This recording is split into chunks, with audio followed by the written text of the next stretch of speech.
we have to been placed in a game that, as a character, the programming allows us to function in. Is the God of this simulation playing me as a Muslim? You're looking good, Mike. How are you? It's been a while. I've been traveling so much, I haven't seen you in a while. I know it's been what, a good year and a half, huh? Yeah, At I guess it least. has probably been that long. Okay, cool. Hey, So go ahead. I'm traveling and I'm staying at a friend's house. That's why I'm just stuck in this little corner here without a very nice backdrop. So, but it Oh, should work. that's all right. I don't have a good backdrop myself, just my backyard. Um, Patio. yeah. So, um, let's jump into it, man. I haven't seen you for a while, but and I've seen some of your videos about the simulation and your YouTube channel, Simulation Savant, right? Correct. Yeah, I'll try to get people to subscribe to your channel.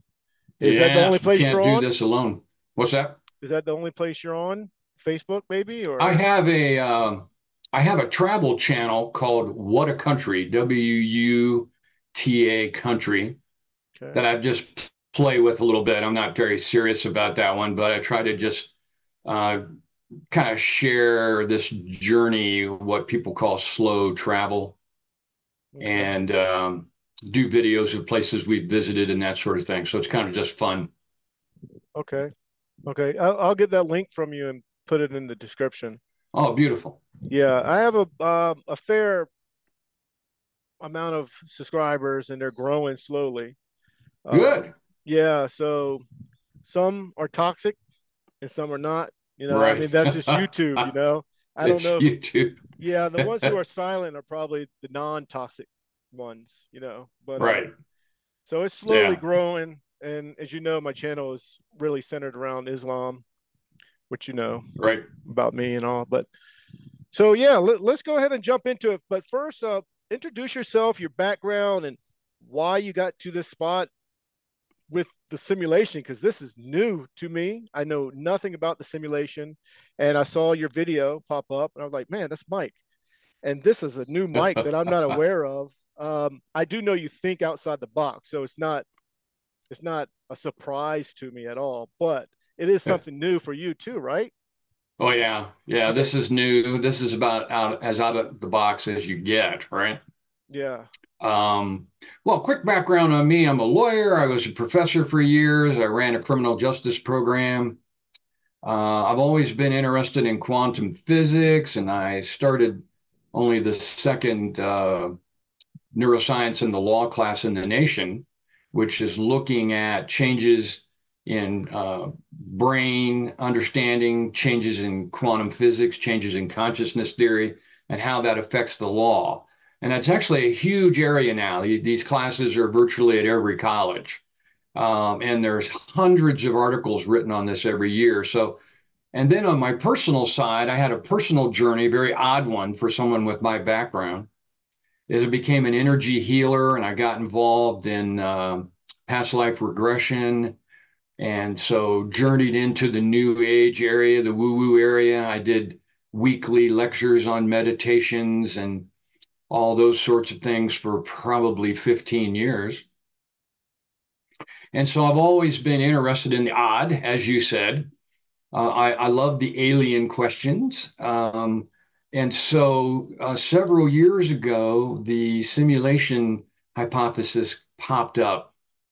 And there's a philosopher out of Oxford who kind of started it all, Neil Bostrom. And he's been on Rogan and a variety of social media spots. And so he kind of posed the philosophical question that got everybody thinking. And this was quite some time ago. This was, I want to say 2006, but it could be 2004.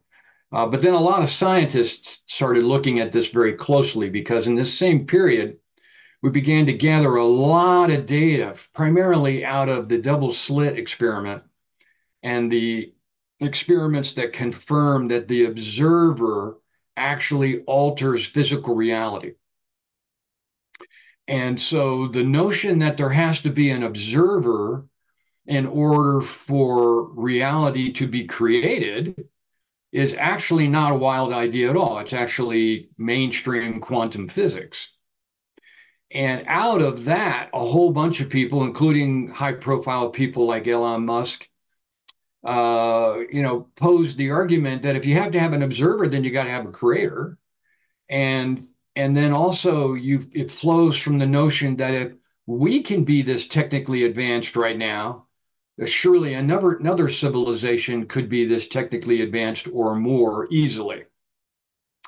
And so the argument goes along to the point where Musk kind of publicly said it's 1 billion to 1 that we're in base reality. In other words, it's 1 billion to 1 that we're not in a simulation because of the science, because of technical advances in virtual reality, because of consciousness theory. It's clear that we have no free will. It's clear from the 2022 Nobel Prize in Physics, which was awarded to 3 researchers who concluded there is no local reality. In other words, this reality that you and I are functioning in is a function of our observation and our participation and creation of it. And when you stop looking at this world that you and I are functioning in right now, it disappears. Now, that sounds crazy, but that's the 2022 Nobel Prize in Physics. This is established, and it's so crazy as to be mind boggling. So I consider myself to be a very multidisciplinary person, right? So, I mean, I read religion, philosophy, quantum physics, consciousness theory, history, on and on and on. And so I started putting all this together. And there's only a few people who have really written kind of comprehensively about this. David Icke is one of them, but he's really controversial. And he doesn't get as much credit as he should because he's so radical. I'm not so sure that his argument is all that radical, but he thinks not only that we're in a simulation, and his book is called The Dream, really very, very good, but he strays over into the political side. So I stay on the scientific and religious and spiritual side. He goes to the political side. So he's convinced not only that we're in a simulation, but that we're also at war with an alien intelligence, a reptilian race, excuse me, that lives on Earth and really runs things. So think of it as the juice behind the Illuminati or the juice behind the banking elites or whatever have you, right? If you want to go down conspiracy theory holes. And so he argues there's a small cadre of people running things and they have the power and the support of a very sophisticated alien intelligence, which not only is on the earth, but to running things and it runs the matrix. Um, Again, wild stuff, right? I'm not terribly interested in straying over into the political side. I'm more interested in exploring, okay, if we're in a simulation, and I've become convinced we are, if we're in it, what do we do with that? How do we live? How do we find meaning? How do we function? How the hell did this thing get set up? And so another very, very fascinating book on this is called Reality Plus, plus sign, by David Chalmers. He's a leading philosopher out of NYU. And he really makes a very strong case for the simulation. But it's written as a professional philosopher, so it's hard to get through every question imaginable he addresses. But his central point is very valid, and that is we cannot prove we aren't in a simulation. So we have to take it seriously. And so I took that premise and began to think of it in terms of all the wild things that I've studied religions, um, consciousness theory, near death experiences, um, channeling, the alien question. And so I brought all that into the existing debate, which has been primarily scientific. There's a guy, Rizwan Virk, who's written a book called The Simulation Hypothesis. That's quite good. But after that, there's just not much out there on this topic. And so I set out on my channel to kind of synthesize a unique view of all this and a unique argument. And I'm convinced that there's actually three levels to the simulation. And I'm not aware of anybody making that argument. And I'm convinced that there are things that we can do here to better uh, our life, our functioning here. Um, I recently posted a video with some of those tips, and I'm going to try to develop that at greater length. But uh, that's probably a pretty good summary of how the heck I got here.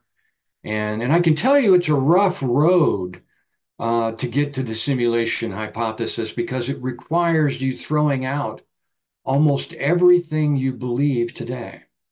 And I don't just mean your religious beliefs, I mean your cultural beliefs. I mean your fundamental beliefs about daily reality, your beliefs about meaning. It all has to go because clearly the simulation has never been revealed to us from any source. And so we're kind of making it up as we go. And the problem is, if it's all programming, yikes, what does that say about what we've tried to create in terms of meaning and structure and culture on Earth? And so you're going to go through what I call the five stages of grief. You know, it's a well-known psychological understanding, but it can be very, very troubling to get to this point. The other problem, and you could probably tell just from the intro, is this will piss everybody off. So religious people don't want to hear that their God's not the creator of this sim and not it's not the right understanding of the sim, right?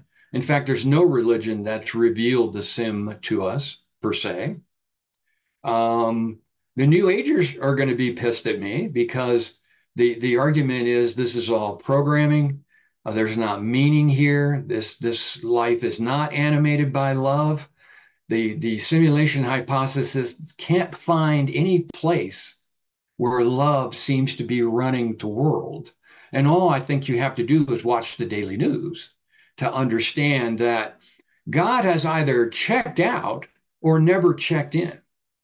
And then, of course, you're going to piss off the atheists because the simulation hypothesis is probably the single strongest argument for a creator that's ever been raised.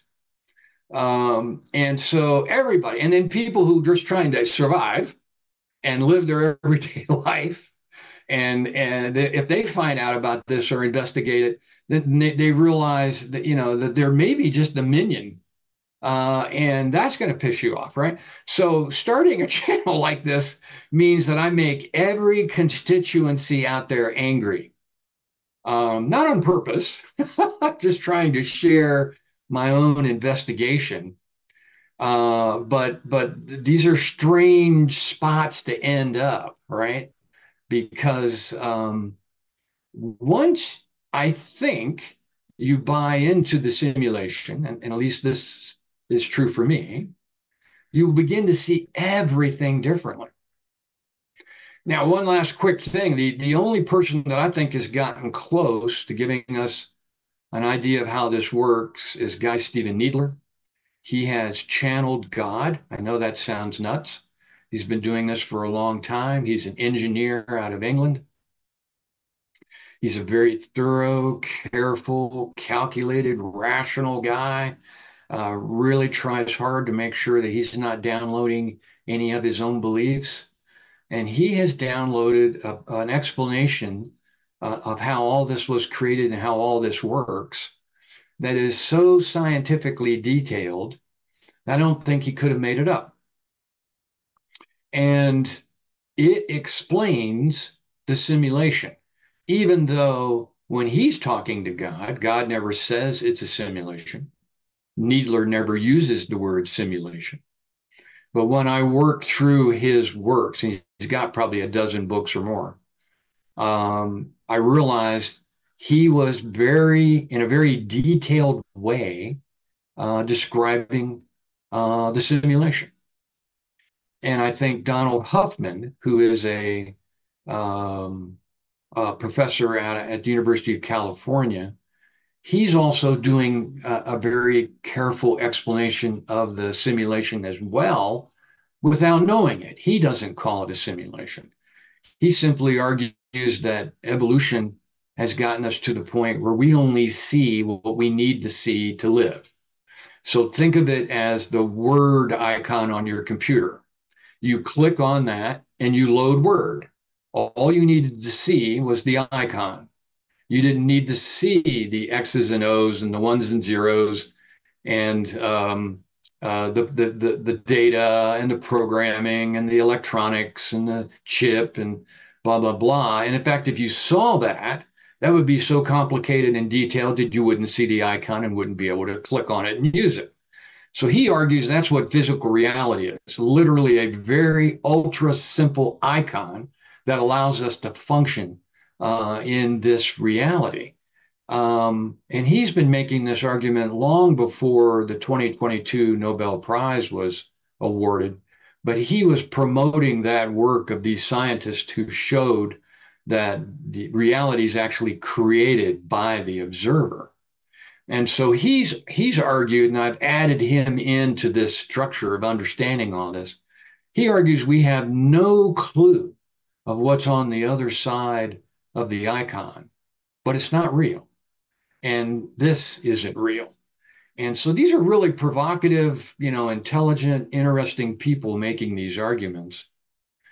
Throw in the fact that we have no theory of consciousness. There's no theory that explains how you and I wake up in the morning and have beliefs and fears and joys and personality. There's no explanation of love, of poetry. The best arguments out there, that one of the leading studies says it all flows out of an unconscious operating system. And so there's been a great deal of research that I used in my classes, because one of the fundamental aspects of the criminal law is that we punish you because you have free will and because you chose to do bad. And that's why we don't punish you as bad if you're on drugs or if you're mentally ill, because you're not really choosing at that point. But if the science says we don't have free will and we don't make our own intentions, then why the hell are we executing people in the gas chamber or whatever? And so there's a huge body of law on that. And I've written extensively in that area, and I've lectured to legal groups all over the country on this. It's really interesting.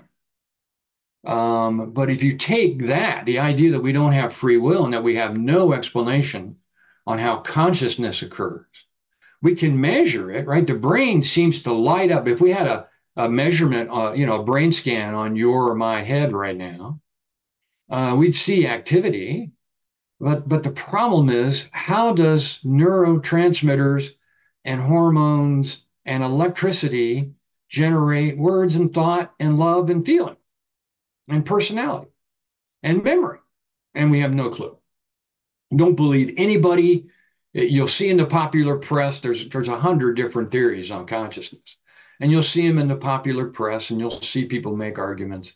The bottom line is we have zero clue. And that to me feeds into the simulation, because we obviously are not just biological creatures. We have to have been placed in a game that, as a character, the programming allows us to function in. It's called life here, but it may just be a cruel, little game from a really immature, nasty little creator who just sits around and just watches all this and has a ball. And that's where Needler fits in, because when he talks to God directly, God says, the only reason I put all this in motion was for experience. I simply wanted to have more little bits of sentience, because God reveals himself to be nothing but mind. It's not even energy. mind, consciousness, sentience. And he combines with the energy that already existed in the world when he awoke. That's why I don't think Needler's talking to God. I think he's talking to the creator of this simulation.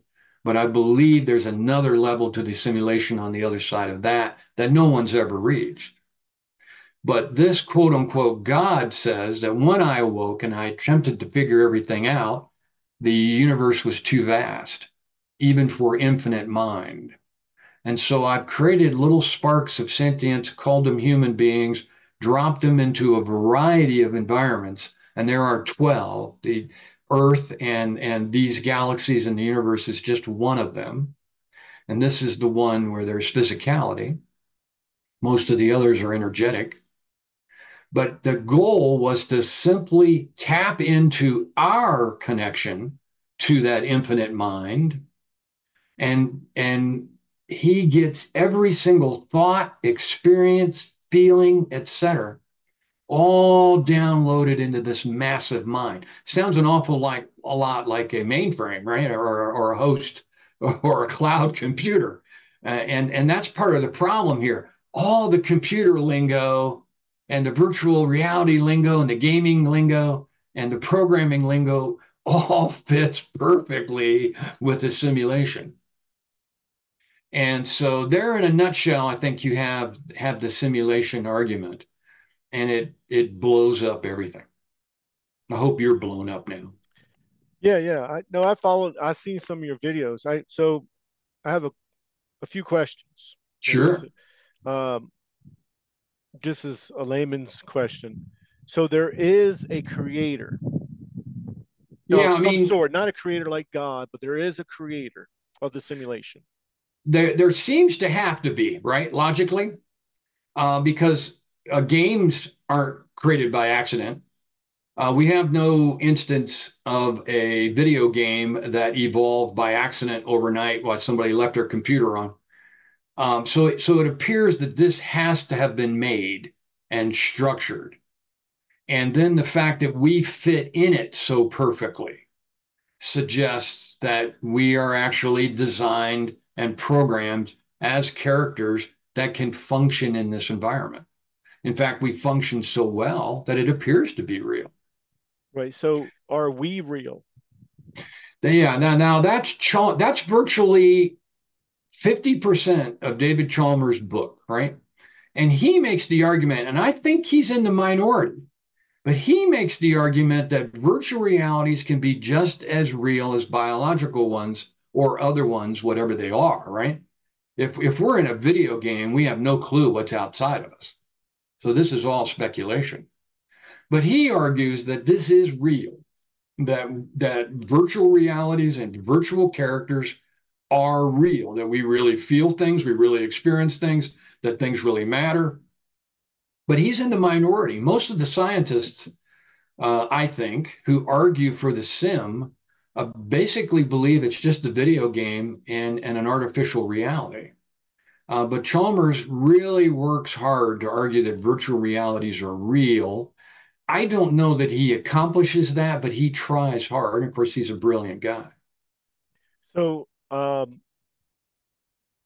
so Charlie, for example, me, Yes, I will cut off like a game and no longer exist when I pass. Is that how it right. works? Yes, maybe. See, I think there's actually three levels. So when you pass, you go to the level that I call the game. So that's the level which historically religions and spiritual people have called heaven. Now that's the place where we only have a spiritual existence, right? This is the level of soul and eternal soul. And this is the place where we then are recycled back to whatever reality we're going to. For you and me, it's Earth. And that reincarnation loop is how the game here, the Matrix, I call the game on Earth the Matrix. And then I call heaven the game. The game populates the Matrix with characters. Not all of us that come here are fully sentient. Not all of us have a soul. There's a variety of names for this. The gaming world and the artificial intelligence world would call it non-player characters. So these are just people going through life, kind of clueless, just follow, just do what they're told, run completely on subconscious programming. So The I'm sorry. Go ahead. well, the others will call it backfill people. So some of the spiritual groups, Needler, his information calls it backfill people. And these are people who don't have full sentience, don't have a full soul, won't reincarnate very often, but they kind of make the game work, right? If you've played a video game, there's going to be scenes and people and things happening in the game as you're trotting along that don't have anything to do with you, including beautiful scenery, what have you, right? That's the backdrop programming. But then the actual events occur with the character, with the player. And so my belief, and this is not in a majority, but my belief is that we're on a reincarnation loop and that we're tricked into coming back here by being told that it's for soul growth. It's being told for soul evolution. It's for our own good. We have more lessons to learn. Our soul needs to evolve before it can finally ascend and never have to come back, right? That would be nirvana in the Buddhist understanding. And so I think that we're duped at that level. And I think one of the hacks of dealing with this sim is to be so aware at the moment of death that when you pass over, don't get excited about the bright lights. Don't get excited about seeing God or family and friends who've passed. Realize that this is another sim, and they're going to try to convince you to come back, to continue to be in service of this simulation. If we believe Needler's work, it's simply designed for experience. There's no right and wrong, no good or bad. Just be, just do. And so I think at that moment, the key is to say, I'm not going back. So Charlie doesn't die, but Charlie physically, Charlie character of the video game does die, but your sentience, your essence continues on. Okay, so are is the simulation pre-programmed, or is there, or are there many gods? Like there's a creator playing you, there's a creator playing me, sort of like Fortnite. You know, everybody has their own creator. I mean, their own character, and they play the game. Is that how it's worked? Like there's multiple gods playing Well, each character? yeah, I mean, part of the problem here is we have to really be clear. This is total speculation. The entire simulation argument is total speculation. The problem is it explains a whole bunch of things that nothing else does. And so when I give you this answer, it's total speculation. But God, when he talks to Needler, said that he created 12 subgods, and they've created 12 other massive universes of experience. We only have one God, that's called Source Entity One, and he created Earth and the galaxies and this universe and did it in the third dimension where there's physicality. So did he program this, or is he playing it right now? Don't know because that we're not really told. What we're told is that we come here and that we get to experiences these things and that our little bit of sentience is directly connected to the sentience of the original creator, Origin, if you follow Needler. And so there's one mind, one creator, and we all feed into that. Now, whether or not this is programmed, I mean, if we don't have free will, doesn't it have to be programmed? I mean, that's the spooky part of the sim. And so you begin to pick up, famous religious arguments like predestination. Um, and the notion that everything's already happened and you're just living it out. Um, and so there's no good answer to that. My argument is that Needler is only talking to the creator of this simulation. I don't believe Origin is the creator of the overall simulation. And we have no idea. That's never been revealed to us by any prophet, any scientist, any channel. We've never gotten past this God and this sim, if it is. And so total speculation. Maybe somebody will get to that other side. But when Needler's talking to God, Origin says he simply woke up. He became aware, but he was already formed. He was already sentient when he woke. He was already interacting with event space, which they call a space time, kind of the equivalent of Einstein's space time is event space. And energy already existed. And some of those energies had very low levels of consciousness. And so that tells me that Origin was created and woke up in a pre-programmed sim. And so that's where my argument that we're actually in three different levels here. And that's another reason why it's so hard to figure it out. So three different levels.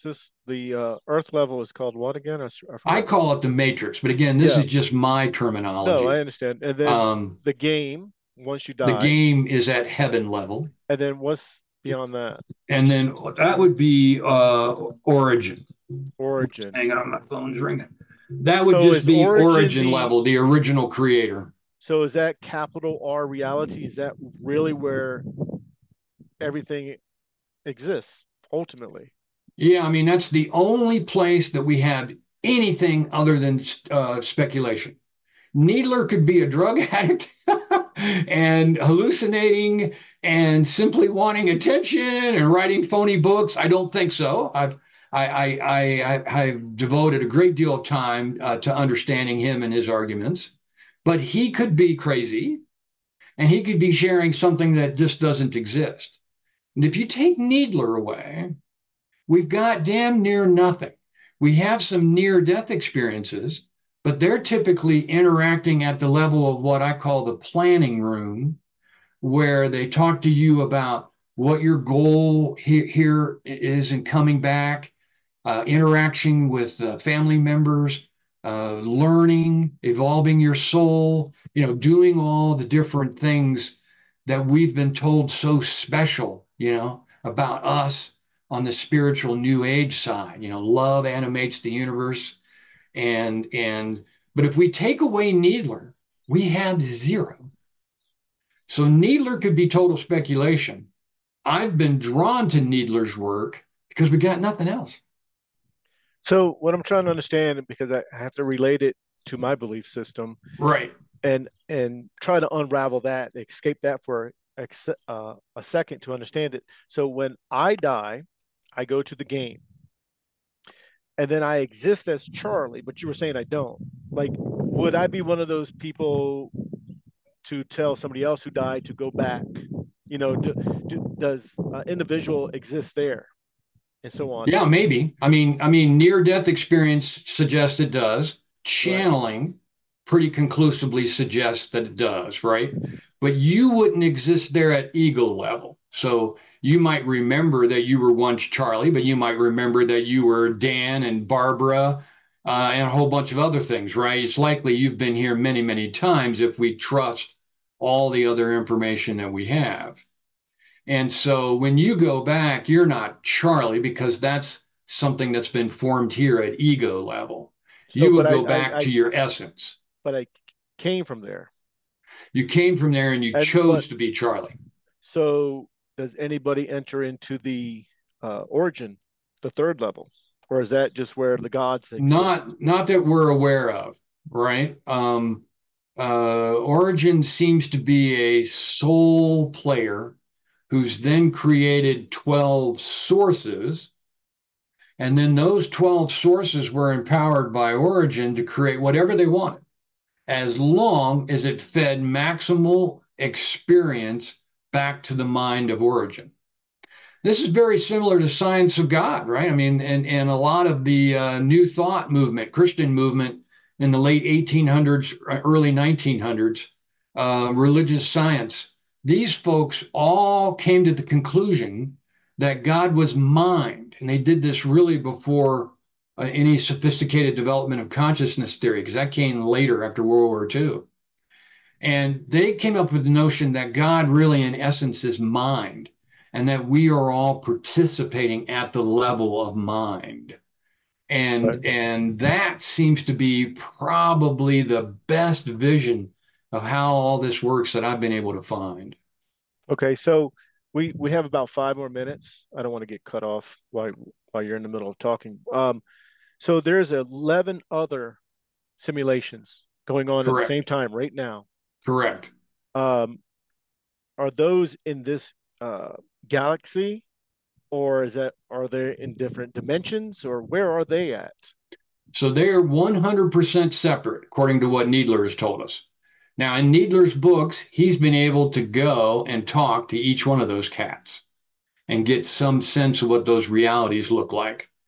The reality that you and I are in is this huge, multiple galaxies universe that appears to be infinite, that has multiple dimensions, has multiple parallel realities.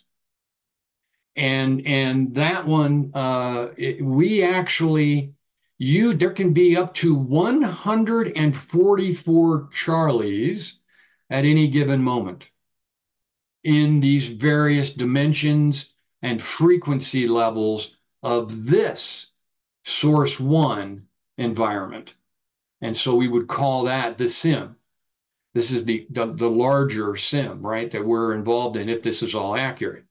And so you are able to create 144 U's who are, and by the way, many worlds theory and parallel universes makes this argument now with a straight face in quantum physics. These aren't crazy theories. Many worlds theory is an accepted theory, and that's the notion that with every observation, there is a split off reality that creates a new existence.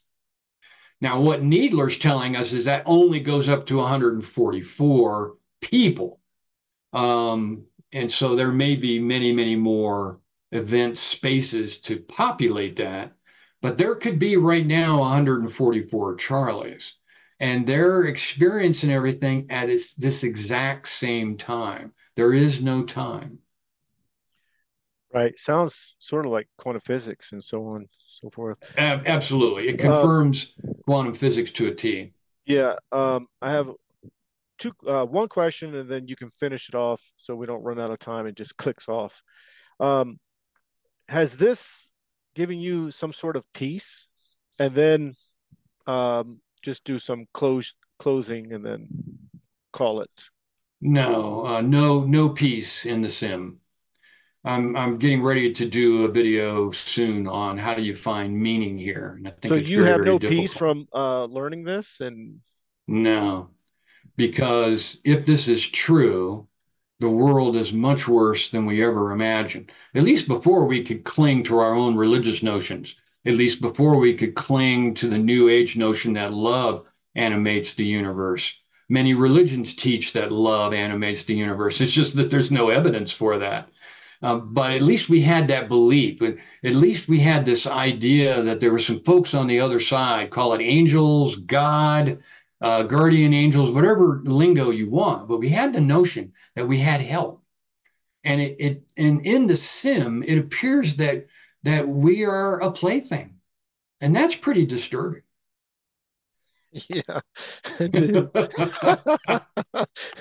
Why do you choose to believe this? Oh, I All didn't. right, so we left off with me being a little sarcastic. I apologize. I would, why do you believe this if it doesn't give you peace? Yeah, because I guess probably on lifelong training as a lawyer, right? You follow the evidence. And rarely in the practice of law do you like where your evidence takes you, regardless of what side you're on, because life is complicated. But no, I didn't choose this. And it just began as I became fascinated with the argument. I think probably my first introduction to it was an interview that Musk did years ago. And I thought, oh, come on, this is wild. So I wanted to investigate it. And so over time, I've studied different things. There's some very good, fancy, professionally done YouTube videos arguing for the simulation, but they're pretty simple. You know what I mean? Not very detailed. And then they offer you nothing about what it means to be in a simulation or how we might live. And so after a great deal of study and work, I realized that the simulation brought everything that I had studied together and explained it.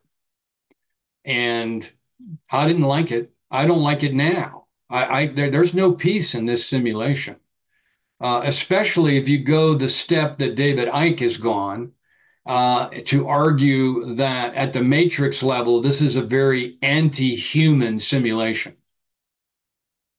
that we're mistreated. So to look at poverty, illness, look at aging. If this is a simulation, why would anybody need to age? If this is a simulation, why would anybody need to suffer? Why would anybody need to get sick? Why would there be war, death, rape, violence, on and on and on? And if this simulation's been created on purpose, and it seems it has, and if its purpose is just experience, then it looks like we're doing a pretty good job of it here.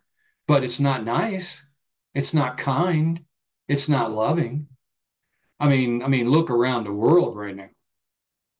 And I'm older than you, and so I've seen it's just progressively gotten worse on every level. I often tell people that I have discussions with, friends and family, that there's not one aspect, for instance, of American society that I think is without corruption. There's not one aspect that I think functions without a real deep, selfish profit motive or some motive for power. And we can throw everything out there, medicine, academia, business we've known about for a long time, right? But add everything else in, media. And so the pandemic really sharpened my focus on how an incredibly corrupt world society we live in. And Um, so if Ike's right, this is a very anti-human place, and I keep trying to find evidence that he's wrong, and I can't. let me ask you this: when did this begin? It seems like a 70s, 60s, and then until now, and then answer this question: do you feel like you're going to add something to it, expand on it? Because knowing you, you're not going to buy everything they're saying, and you're going to expand on it, and you might become the next famous person within the simulation theory. I don't know if it's a theory or what you would call it, but just answer those two questions for me. Well, which means they'll probably kill me. But Probably. well, what was the first question? The history, when it Yeah. So began, when when did the it idea start? really started. Yeah. So the notion, I think, has been in popular culture ever since computers were created, right? So you know how the sci-fi and literary mind is, really brilliant people, and frankly, I think they're channels or prophets in a sense, right? They're gathering information that's not available to most of us. I mean, you look at what sci-fi has gotten right over the last 50, 60 years, and it's dead on and often ahead of where the science actually is. And so in the pop culture, the notion of a artificial intelligence or simulations been bantied about. And one of the brilliant things about David Chalmers' book, Reality Plus, is that he gathers up every pop culture reference that he can find. So he has a brilliant history of where these kind of ideas began. It really became serious when Nick Bostrom from Oxford posed a logic question. you know, if A, then B, therefore C type premise. And what And what so what year is that I want to approximately? say 2004 or 2006. I don't have it on the tip of my Oh, so head. it's really new. Really new. It reminds me of that movie Tron. I don't know if you remember that movie Yes. Tron. Yeah. So I don't know what year that was. Probably late 70s, maybe early 80s, probably. But Yeah. anyways, so you're saying it began with the computer age, basically. Yeah. Once we have computer analogies, programming, once gaming comes and you have characters, think of Second Life, that the whole simulation program. And so that's where it kind of entered the literary consciousness. It enters the scientific consciousness in the last 20, 30 years or so when we really begin to understand that the observer is paramount. And if there's no reality without the observer, then there has to be a first observer, or in Aristotle's sense, an unmoved mover. Is it in the academic world yet? Not that I'm aware of. Because I remember 30 years ago, a philosophy class called Mind and Machine. So Oh, it yes. was getting there, but probably not regarding the simulation. So the next question is, what do you think everyone so far has gotten wrong, and where you are going to add to the theory? Charlie, these are really good questions. You're really impressing me. Yeah, my last name is Charlie Rogan. What has anybody gotten wrong? I think nothing, because none of us know. All right. I think what I add is a multidisciplinary approach. So Chalmers, he looks at this just from a professional philosophy standpoint. Ike has probably the most multidisciplinary view of it, but he doesn't touch channeling. He doesn't touch A Course of Miracles, which I think has a lot of insight. Are you familiar with A Course in Miracles at all? This is a believed to have been channeled from Jesus. Yes, from It, you. I was going to say you've gotten taught your me a info lot from about it, me. but you've Yeah. told me, yeah. And so there are millions of adherents to A Course in Miracles, millions around the world, and yet hardly anybody even knows about it. Believed to have been channeled from Jesus. And the central disturbing premise is that this is an illusion. Your Eastern religions have for thousands of years taught that this is an illusion. And so, as I began to gather all these different pieces and parts, so that's what I offer. I offer a very comprehensive look. I think all religions support the sim, all New Age teachings, channeling near death experiences, channel in or tunnel into the sim. And I think obviously the strongest arguments originally were scientific ones. And so once the programming lingo, enters into our daily lexicon, um, that's when the science piece, I think, really picks up.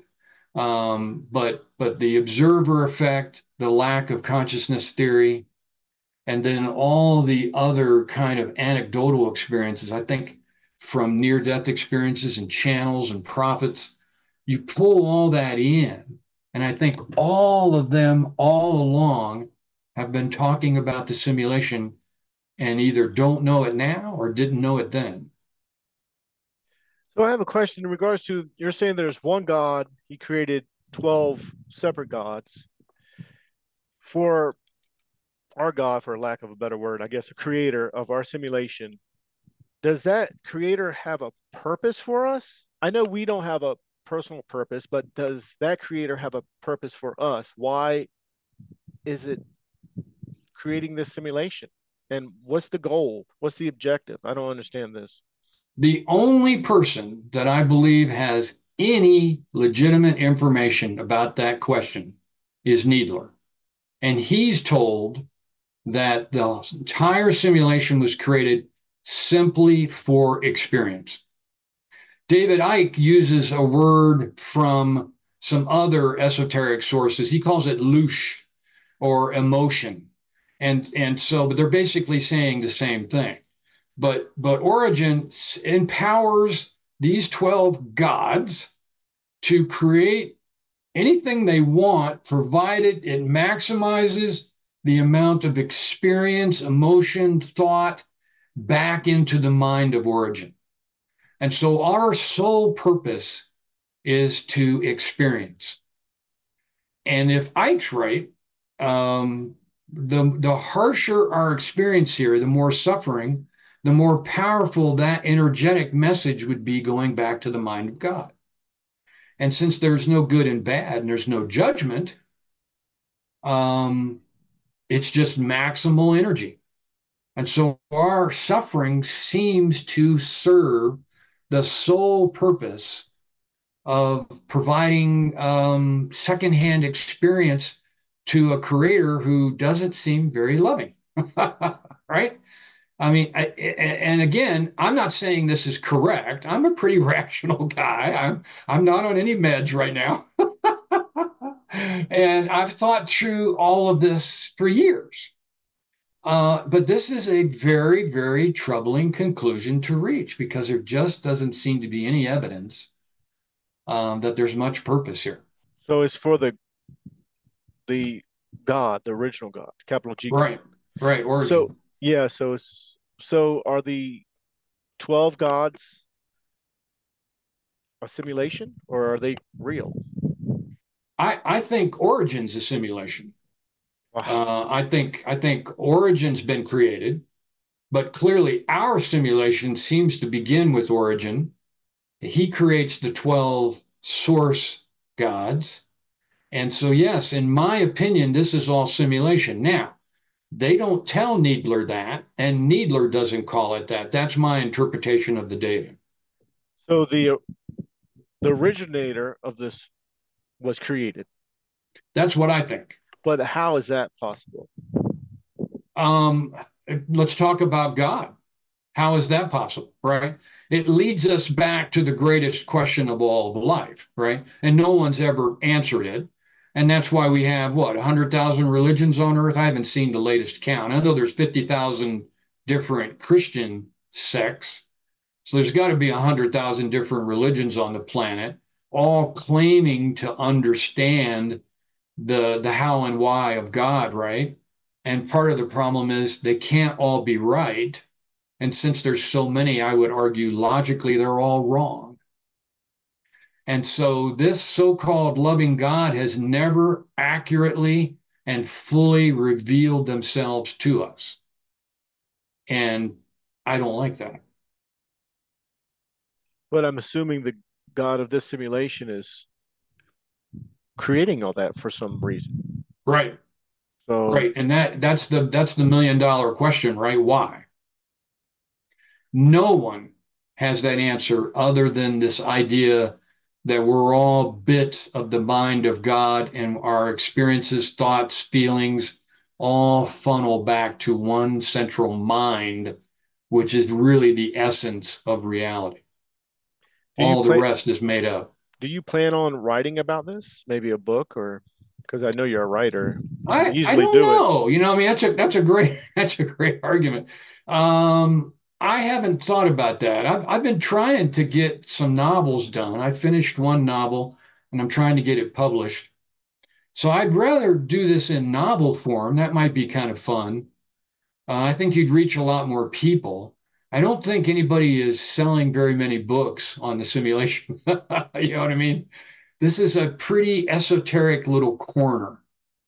But really, the biggest piece, because this flows back to the question you asked a minute ago, the biggest piece I'm doing this is to try to share some of what I've tried to figure out will help us exist in this mess. And by the way, my wife's 100% with me. This has been a wild adventure. To have your partner become crazy at the same time as you are is really fun. She's even more cynical than I am. It's had a really profound effect on her.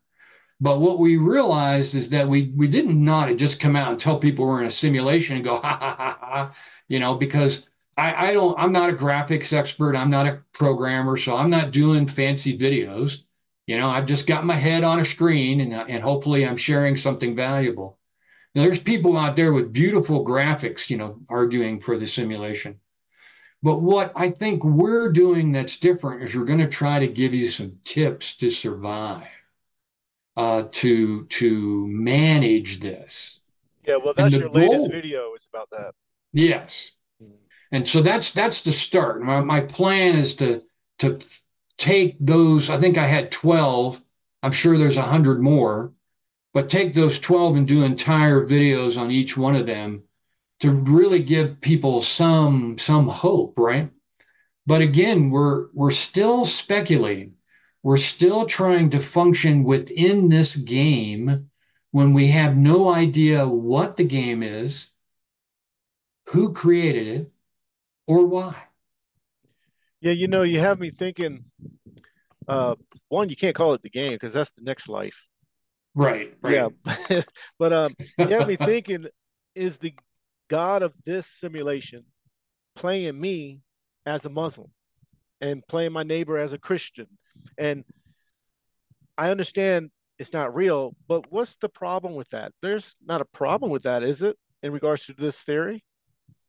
Well, if experience is the goal and everything else is okay, then you can go out and kill somebody today and have no problem in the afterlife. And so, in other words, there's no right and wrong here. There's no good and bad. There's simply experience. And the stronger the experience, the more powerful the energetic message back to the mind of God. Now Ike's argument, and I believe more and more that he's on to something, is that at the matrix level, the conflict between us at the level of religion and money and culture and country, blah, blah, blah. The conflict at that level is manipulated on purpose. And this is designed by people who don't much like humans. He argues it's a reptilian race. And that sounds so crazy that he's kind of been banished. He doesn't have the attention that I think he deserves. But certainly the notion that there's a sophisticated alien race interacting with us is not a stretch at all. We have to get our hands around this alien issue and quit being children about it. Um, and I'm convinced that it's the Anunnaki it's the record of the first alien intervention on Earth. And the Sumerians and Babylonians and Assyrians recorded all these interactions with this alien race on stone tablets. You can go read them today in the British Museum or the Baghdad Museum. And because they were created on stone, they didn't deteriorate, and we have hundreds of thousands of stone tablets. And the Sumerians clearly say folks came from the heavens. That's really what the word Anunnaki means. Folks from above came down and shared all their knowledge with them and then began to run the earth. Now, I know that sounds crazy, but the problem is we have stone tablets laying it out. The other thing that argues, now, of course, we have religious records of all kinds of crazy things. Why take the Sumerians serious? Very simple. They're the first city, the first law, the first language that we have, the first writing, the first government, the first indoor plumbing. I can go on and on and on. There's some famous books that have been written about how literally every human first in recorded history starts in Sumeria. And So, in those tablets, they say, we didn't make this up. I mean, if you're really egotistical, wouldn't you love to write a tablet that said, I invented indoor plumbing? right. So you Right? have, Look, yeah, you have me now I'm confused. So this is another theory though you're talking about. This is not the same theory of the 12 well, but what gods. I'm arguing is that that's the beginning of this external alien race manipulating us at the level of the matrix, because Got it. it's only then that we get war. It's only then that we have any record of patriarchy. It's only then that we have any record of execution and prisons. This all shows up at once 7,000 years ago. And there's no other record in on earth anywhere of war, of cities, of any of the things that we subscribe to ordinary life. And so the argument is that this anti-human group that's running things at the level of the Matrix has been here since the Anunnaki days. So I don't think it's a stretch. We have stone tablets recording it. So, in regards to ancient prophets, Moses, Jesus, even Prophet Muhammad, uh, are they tapped into this in this theory in some sense, or a better way than you and I? Like not channeling, but the God is playing them as a special role in people's lives. Yeah, I think so. I mean, I think I would argue, and I know this will be controversial and you'll get hate mail here, but I would argue that all of these great prophets were real. These weren't people just making things up, but what they thought they were interacting with wasn't what they thought. And so I think all of these prophets were interacting with very sophisticated alien intelligences and didn't know it.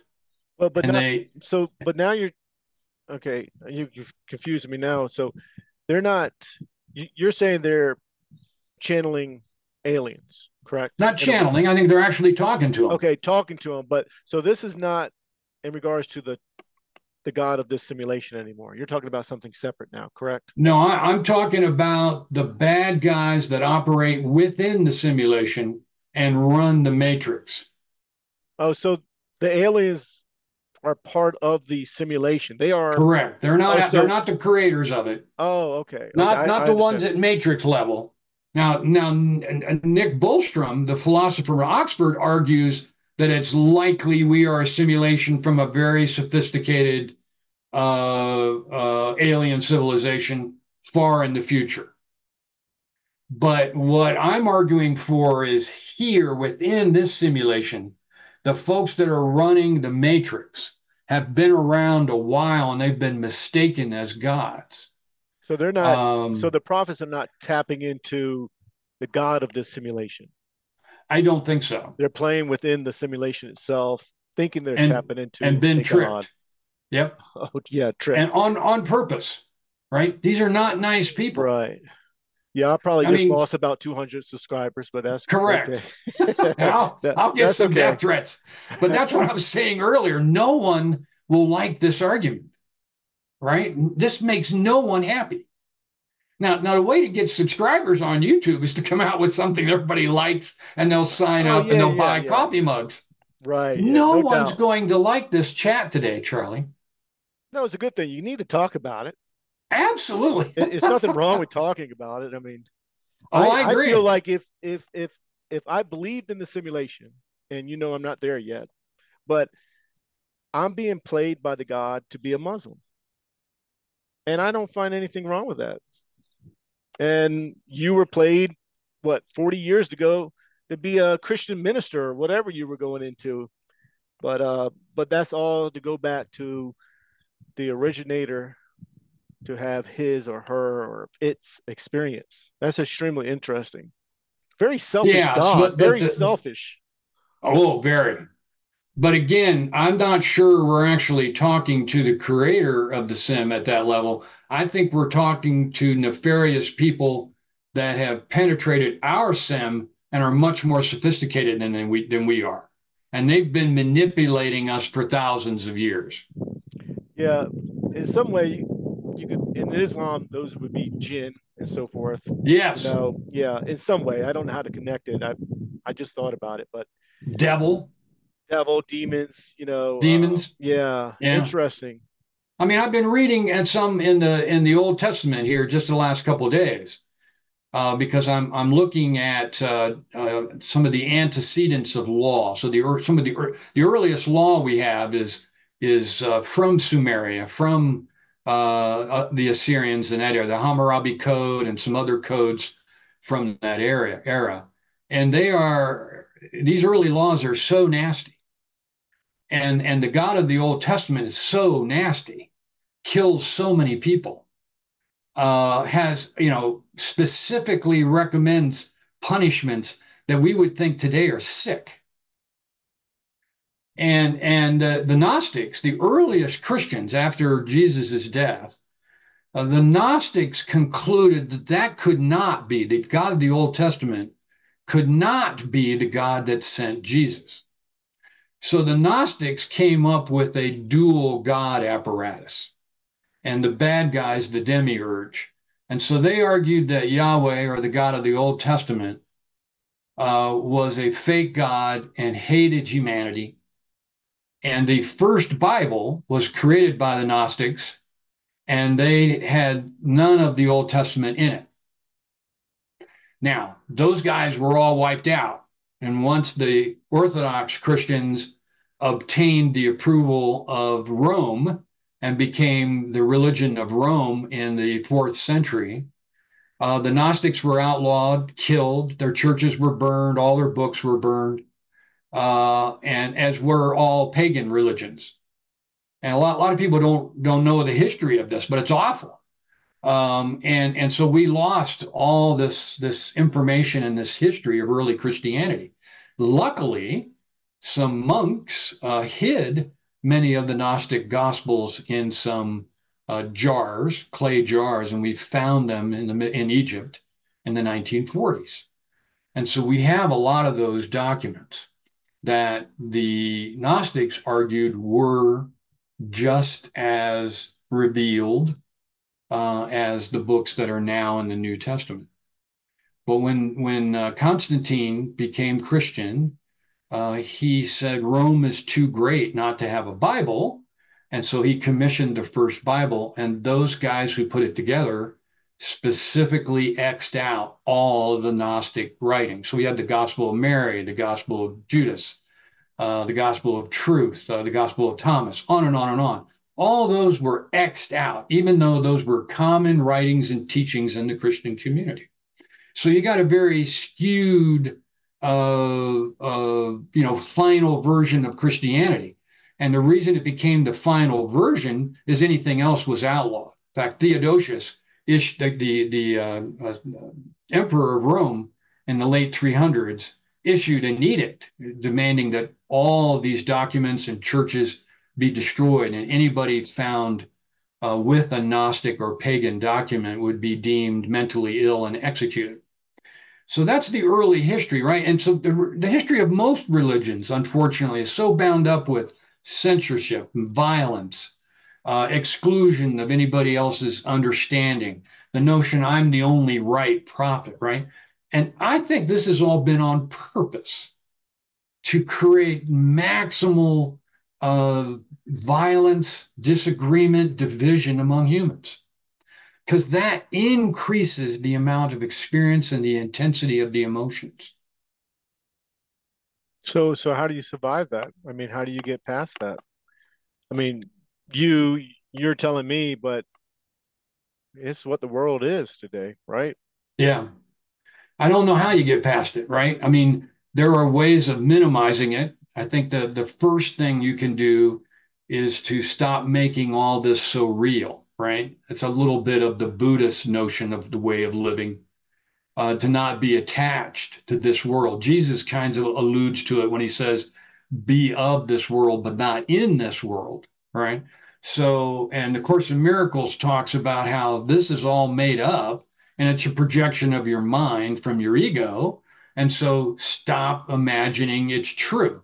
We still have to live here. We still have to function. This is not an argument to go out and kill yourself and end it all, but quit imagining that what you think is true and what you believe is true really is, right? I think that's the greatest mistake of all religious people. Religions serve great needs and are extremely valuable. They become dangerous the moment at which we believe they're true. In other words, they're not just good enough for me and my soul, but they're so true that now I'm allowed to kill you because you don't agree with me, right? That's the moment at which we're no longer uh, in a religion. We're now in a power angle that is completely separate from any notion of love or neighbor or what have you. And so, but I think that's the first thing is to quit waking up and taking all this so seriously and imagining that every bad event, every bad thing that's happening to you is real. That's not easy to do, right? That's not talk. That takes great devotion.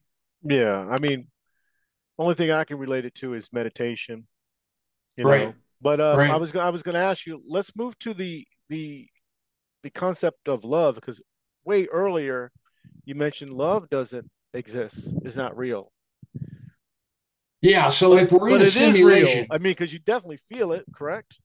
sure, but that's ego, that's subconscious, that's sensibility, that's emotion. The notion that love animates the world is what I'm talking about. Obviously, there's love between us and family and loved ones, etc. But the notion that love animates the universe, Islam teaches this, Christianity teaches this, the New Agers teach this. I find no evidence for it. In other words, if this is a sim and we're playing out the game, then a lover would not have created it this way. I would not be getting old, and I don't like that, by the way. And I would not be getting sick, or I would not need surgery, or illness, or drugs, or I mean, there would be no war, there wouldn't be poverty, there wouldn't be hate, there wouldn't be violence, on and on and on. If you created a sim around love, it would look a lot different than this. Yeah, but you're saying it's on purpose in order for the originator to have its experience. Correct. Because if it's all love, I mean that's good experience, but Oh, war he stuff is likes way love, more. I'm sure, right? Yeah, but But more but powerful when you hate. Honestly, feels like correct, it. correct. I mean, people don't get excited about politicians because they love them.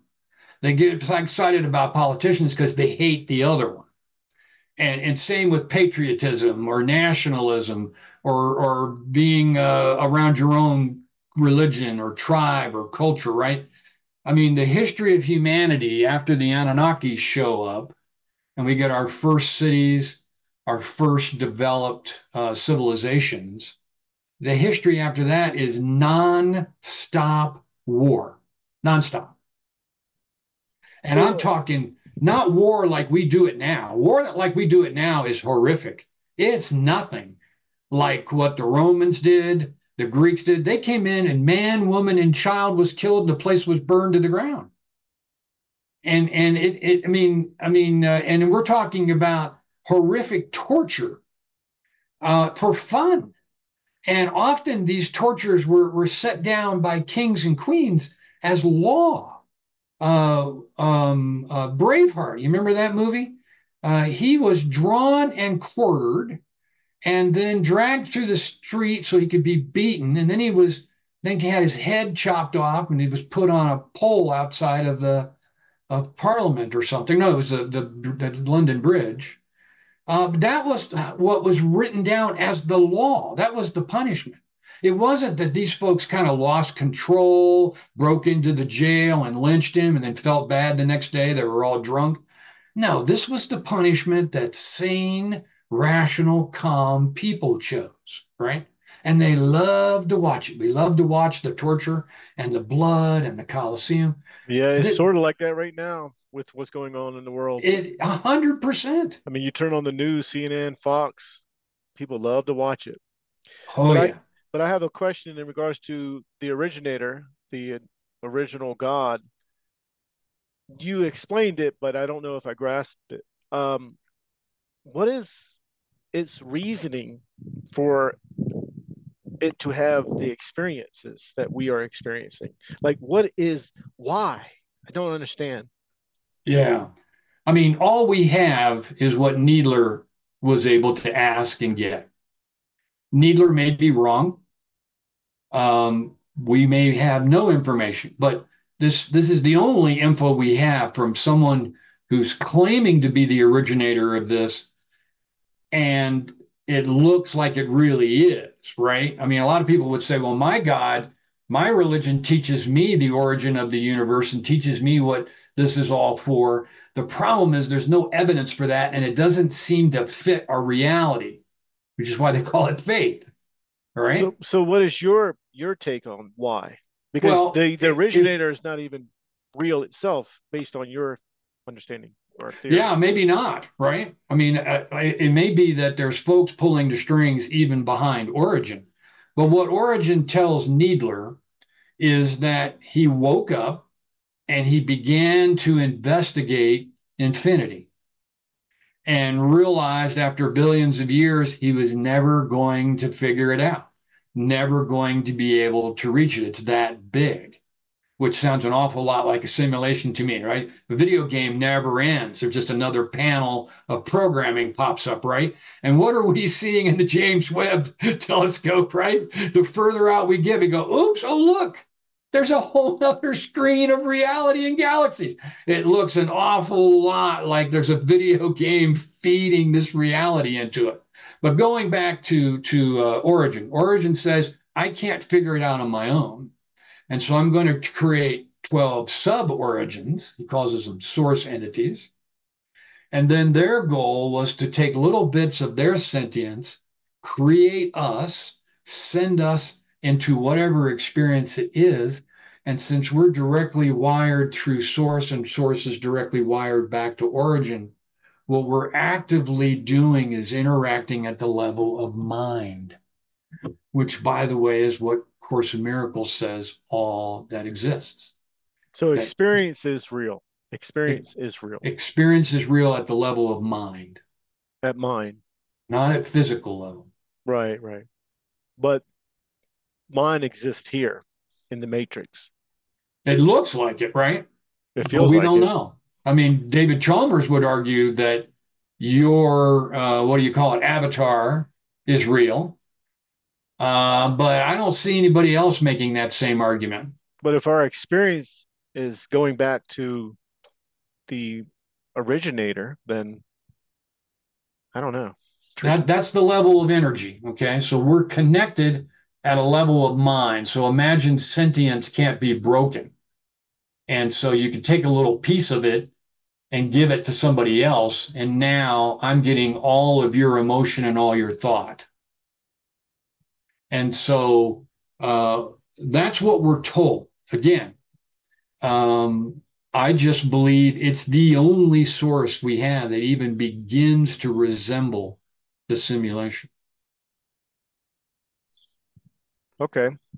So let's end it here, but don't hop off. I'm just All going to right. click off